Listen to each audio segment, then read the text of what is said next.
What's up everybody and welcome back to the YouTube channel. Hope everyone is well. I'm absolutely great. Thank you for asking. We're here with a Bloodwork video. Now this is Bloodwork that I did just before I got on cycle. So this is gonna like a representation of where bodybuilders start. And it's not gonna be pretty, it's not gonna be good, but it's gonna be okay for what I personally am accepting in terms of the risk and rewards. I already know there's gonna be comments here saying you're gonna die, so I appreciate you guys already, thank you. So this is I'm gonna go through the blood work, I'm gonna go through the things that you should look for, I'm gonna go for the things that you should look out for, and maybe the things that you wanna try look to change, and what I'm gonna do to try and change some of these things, and ultimately try and limit the damage that we're doing here. So all of these blood tests that I ever do are from Medichecks. You can use Medichecks in the UK. It's an at-home blood testing service.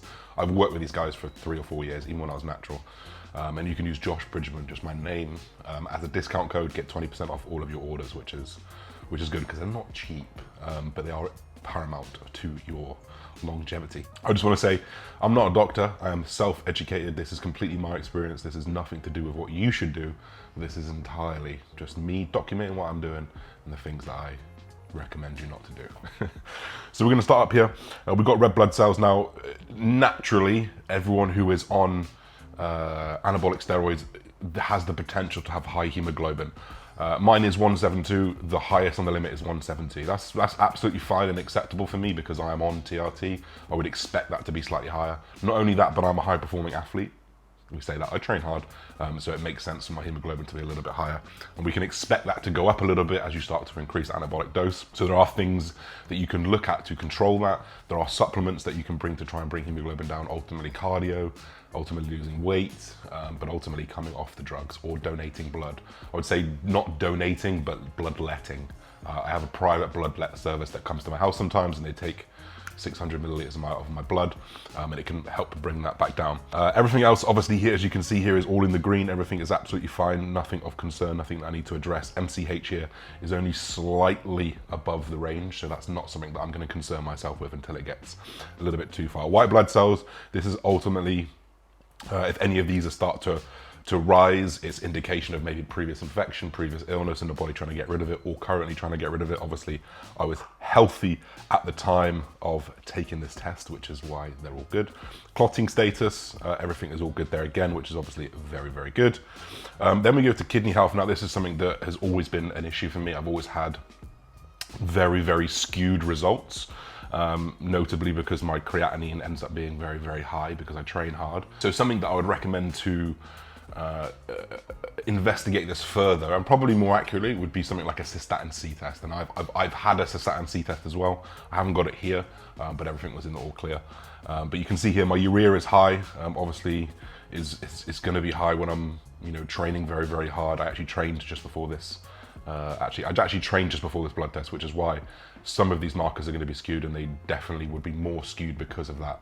If you want a most accurate representation of your blood work, you want to be taking 4 or 5 days completely off, completely have that kind of waste removal that's constantly happening when you're breaking down muscle tissue or breaking down muscle, to stop and to almost put yourself in the position where you're fresh, and a lot of these markers will come into range. So creatinine is also high. EGFR is now low because of that, 54. I actually had an EGFR test like the week before because I was just trying to monitor some supplements that I was using. And actually my EGFR was like 60, 63. So it can change honestly week to week, especially if it's based off a number that is affected by training, which is why the cystatin C test is a really, really important one to get in and to really assess like your kidneys. You can do further things like urinary analysis as well, or a bun test. This is something that I've done further as well. Liver health here, so alanine transferase is the one that's up like nearly double the normal marker. Again, I took a test the week before and it was in range. In fact, I can flick onto the test right here because I do have it. Liver health, okay, it wasn't in range. It was 68 versus 90. So you can imagine, or you can see the difference in that test here. So 68, 90. This is because I just trained. Alanine transferase is another thing that can be affected by training. So liver and kidney can both be affected by heavy duty training, which is why it is sometimes important to take a rest before you get a blood test. The good thing about liver, it's very, very regenerative. I've seen this number up above 100. I've seen this number below 50 before, many, many times. So it does fluctuate, especially considering I trained before this test. Not the best thing I should have done for accurate representation, but this is to be expected. I will keep an eye on that. The last thing you want is that number to keep going up and up and up. So I will periodically through my cycle just check up on that liver health. Then we've got proteins. So everything here is pretty much in place. My albumin is fine. It's a little bit high. My globulin is okay, and my total protein is also okay. My sex hormone binding globulin is obviously a little bit low there, but that is because of the use of anabolic androgenic steroids. So we can expect that to be a little bit low. Now diabetes here, my HbA1c, which is like a snapshot of the last 90 days of what you've been doing. Now this is almost pre-diabetic. 38, you know, the highest there is 41.9. As soon as you creep over into 41.9, you are now classified as pre-diabetic. Now I use growth hormone. I was also eating 850 grams of carbohydrates for the 6 months prior to this. So I would expect this number to be very, very high, and it is high. There are things that are gonna massively improve this. There are things like metformin that you can use, and actually I should have been using metformin a little bit more, but I wasn't. You can use insulin. I was using a little bit of insulin at the time, but not enough, obviously. But most importantly, calorie deficit. So this is gonna come down greatly in a calorie deficit, you know? Reducing your carbohydrates, reducing the amount of insulin your body is producing will reduce your HbA1c, will reduce your blood glucose level. So going into a diet is going to fix this, thankfully. Now cholesterol, this is the one that gets affected big time by anabolic steroids, specifically HDL, specifically LDL. So I'm not too displeased with these. They're not great. They're not going to sit here and tell you that they're great. They're not. My total cholesterol 3.98 is, you know, a whole 1 mmol below what it needs to be.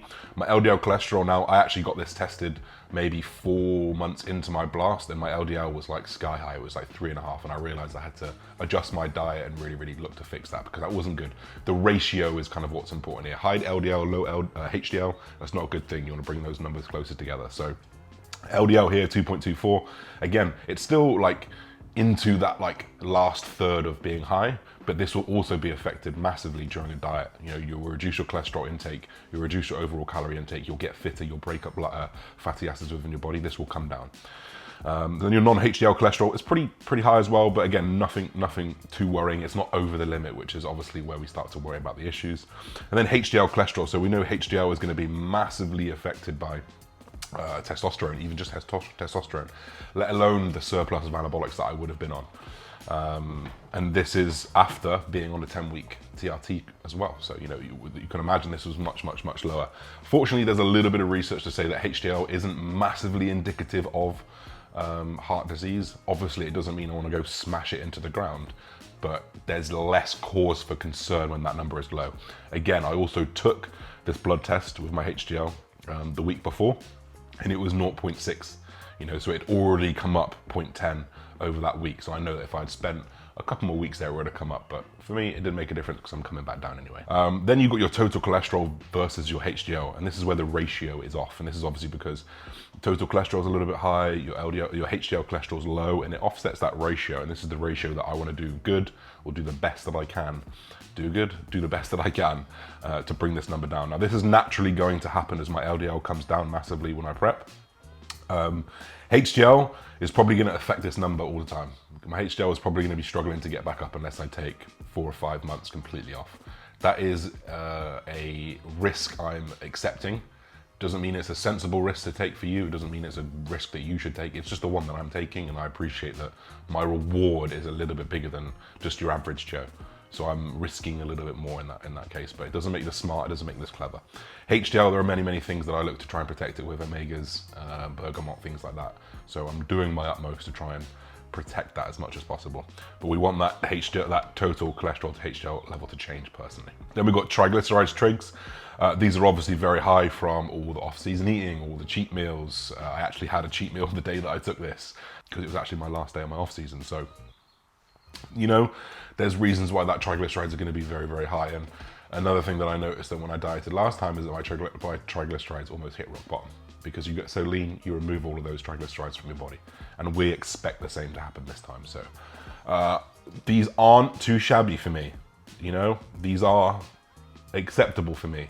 Doesn't mean they're acceptable for you, but they're acceptable for me because I know where my body naturally sits. I naturally had pretty low HDL anyway. When I was natural, I was 0.9. That's just kind of the way that my cookie crumbled. Then we've got muscle health. So this is kind of directly attributed to like muscle protein breakdown. This is going to come into your kidneys, and we can see creatine kinase here at 1800. It's a big number, but that number has been bigger. I've seen that number much smaller after a rest, but this is kind of directly associated with the muscle breakdown that I go through. Like I said, I had a leg day this day. I trained legs, it's going to be the highest that it would have been. I'd also trained the day before. So, you know, there's a build up of these things, and honestly, like sustaining creatine kinase, sustaining high levels of inflammation in your liver, sustaining high levels of creatinine, urea from training, it's still a bad thing. And that's what people don't understand. They say, oh, it's fine because, you know, I train, that's why they're high. It is why they're high, but they're also high every day because you train every day. And they're high every week because you train every week and every month. So actually, you know, you can see how bodybuilding takes a toll on the internal system, you know, just training hard in general. And you'll see this with triathletes. If you saw a triathlete's creatine kinase after triathlon, I bet it's fucking crazy. And I bet their EGFR is rock bottom. And that's the reality. They've got an overdrive of processing to do, so they're gonna go up. But guess what? If you take a week off, 2 weeks off, then you're gonna see those numbers come back down. So not representative of the actual function of the kidneys, of muscle health, of liver, but representative of what you could do to yourself, because sustained levels high, it's not going to be a good thing. It's not going to be a good thing. Now my iron status is all good. I'm not worried too much about that. My thyroid hormone is absolutely bumping. I don't really know why, but my free T3 is really high. That means that almost like in layman's terms, my metabolic turnover is pretty damn high. And I would expect that. I was 123 kilos. I don't want to say I'm heavily muscle mass for someone to say you look skinny. I'm heavily muscle mass. I'm 123 kilos. I'm 6'1". I'm not a small person. You know, you see me walking in a crowd, you're going to see me walking in a crowd. Might not look like it sitting here, but trust me. So that free T3 is good. I'm not worried about that being too high. I think the only thing that worries me if that gets too high, you can have certain things like maybe like heart palpitations, free T3 induced heart palpitations, little things like that. But I don't know too much else about what happens if your free T3 is too high. I know what happens if you're too low. It's going to be hard to lose body weight, but for me, this should be all right. And finally, we go into our hormones. So this is kind of like the one that everyone loves to see. So my FSH, my LH are obviously rock bottom. Surprisingly, my LH is like not rock bottom, which is a bit weird because as you can see when I open up the graph here, January 18, which is when I was natural, it was 4, 8, 7. And then I started in January when I got it tested, and it was all just rock bottom, literally below 0.3. They couldn't even register it. And then suddenly this one, they can register it. So I don't know whether that means that I'm fertile or whatever it means, but maybe I got some strong swimmers. So FSH, LH, both rock bottom, expected. Estrogen and testosterone. So these are pretty much in relation to the dose that I was taking. I'm taking 150 milligrams of testosterone here. It was 150 milligrams of testosterone and nanthate. This is a little bit above what normal levels are. And you can see this is a little bit above what normal levels are. So naturally, if your testosterone is a little bit above what normal levels are, so is your estrogen, because you convert that through aromatization, the excess testosterone into estrogen. It's like part of that chemical exchange. So that's to be expected, not a worry. High estrogen is not a worry. High estrogen is great for brain health, it's great for recovery, and ultimately, as high as you can get estrogen without side effects, the better. So I'm not so worried about that at all. Free testosterone, obviously high because I'm using anabolic steroids, and prolactin within range there. So that's the full rundown. There's prostate here, but obviously it's very good as well. And that's the full rundown. Like, this is something that I run for myself every 8 to 12 weeks, regardless of on cycle or not, just to kind of keep a key on it. The good thing about MediChecks is they come with doctor's notes, but they also come with like a graph that plot your results. So guess what? You start to see your liver go like this. You start to see your kidneys go like this. You start to see HDL go like this. And there's no kick back up or kick back down because you're not recovering. That is like the first stages to start spotting your trend. Because you're gonna have a downward trend in your liver, in your kidney, in your HDL, an upward trend in your LDL, if you're using steroids. You are. It's just like how long you are willing to risk that for, that becomes part of the question. So I'm gonna leave that there. That's my blood work. Take it as you will. I know we're gonna get a lot of hate on these videos because we always do, but I'm keeping it real. This is what people don't show you. Everyone at the moment are showing their calcium scores at 0. And guess what? They're all like 25 to 30. Of course they're 0. Come show me your blood work. That's what I really want to see. That's what people really want to see. But You're never going to find that from the big guys, but it is what it is, guys. If you enjoy this type of content, if you enjoy kind of seeing what's going on behind the scenes, let me know. And we'll be back very soon. We're 13 weeks out. We'll probably do a physique update soon, another one, and we'll see you guys soon in the next one. Peace and love, everybody. Bye-bye.